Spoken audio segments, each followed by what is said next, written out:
Welcome to the Deep Dive.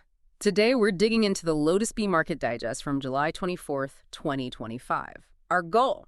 Well, it's to quickly find those key bits of info, the nuggets that tell us what really happened in the market that day. We're talking major indexes, the big movers, crypto, metals, the whole picture. Because it looks like the market was saying a couple of different things at once. That's a great way to put it. This digest, it's like a financial fingerprint for the day. It really shows you those subtle shifts, the signals across all these different asset classes. It's about getting beneath the surface noise. Okay, let's dive in then, starting with the major indexes, because that's where you first see this divergence, right? We had the S&P 500, the SPY, up just a tiny bit, 0.10%, and the NASDAQ, the QQQ, also up 0.20%. Well, tech holding up.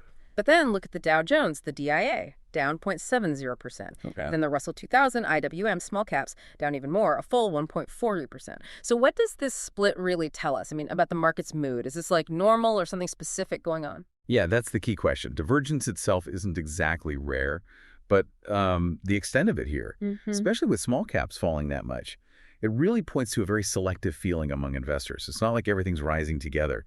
It suggests money is flowing towards maybe perceived safety or those big growth names, large cap tech mostly. Yeah. And pulling back from the stuff that's more tied to the economy, like industrial, smaller companies, it's often a sign of caution, really, about the bigger economic picture. Okay, so caution, selectivity. And that wasn't just in the indexes, was it? It got pretty dramatic with individual stocks within the S&P 500. Some of these swings were huge. West Pharmaceutical Services, WST soaring over 22%, hitting almost $280. Yeah, massive move.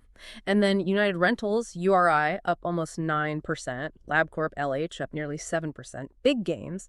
But then, the other side, LKQ Corp, LKQ, dropped almost 18%. Oof. Dow Inc., the chemical company, DOW, down about 17.5%. And Molina Healthcare, MOH, also down over 16%. Those are really significant shifts for individual companies. What's behind moves like that? You're right. Those aren't just minor blips. They often point to very specific news for that company or maybe a whole sector getting reevaluated, like West Pharmaceuticals jump, probably strong earnings, or maybe a really positive outlook for that whole pharma services area. On the flip side, those drops, Dow Inc., Molina, could be worries about costs or maybe demand. Regulatory stuff for healthcare, perhaps. It just shows how, individual company stories can really push against the tide, especially when the market's divided like this. So a very divided market for stocks. What about crypto? Always volatile, right?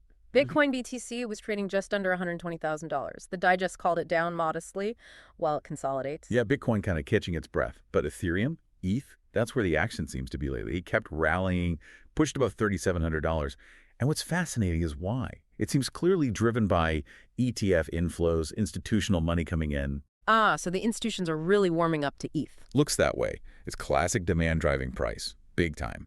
But then you look at others, like Solana, SOL, and Cardano, ADA. They were under pressure, down several percent. The digest mentioned altcoin volatility and regulatory caution. So definitely not the same confidence across the board in crypto. Right. And just quickly touching on metals, gold was around $3,408 an ounce, silver at $39.42, both up just a little, 0.30%, kind of steady. Pretty quiet there, yeah. Yeah. So if we try to tie all this together, the Lotusbee view really nails it, I think. It points straight at this divergence. Tech keeps leading. That explains the NASDAQ's rise. But cyclicals, companies tied to the economic cycle, and those small caps, they're losing ground. Clearly. So rotation. Exactly. It suggests a broad rotation is happening. Investors are weighing earnings reports against these bigger macro risks. And in crypto, like we said, mixed feelings. Ethereum's got that institutional appeal. Bitcoin's consolidating. Others are shaky. The main takeaway, I think, from July 24th is this.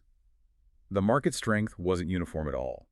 When you see big tech outperforming while smaller, more cyclical companies lag, that's a pretty important signal, isn't it?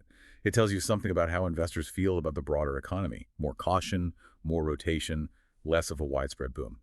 Okay, so wrapping this up. What does this mean for you, the listener, trying to make sense of these day-to-day movements? July 24th was clearly a day of divergence. Specific sectors moving in opposite directions. Tech strength, altcoin pressure. It all points to investors being pretty selective, maybe a bit cautious. Yeah. And it leaves you in the question, doesn't it?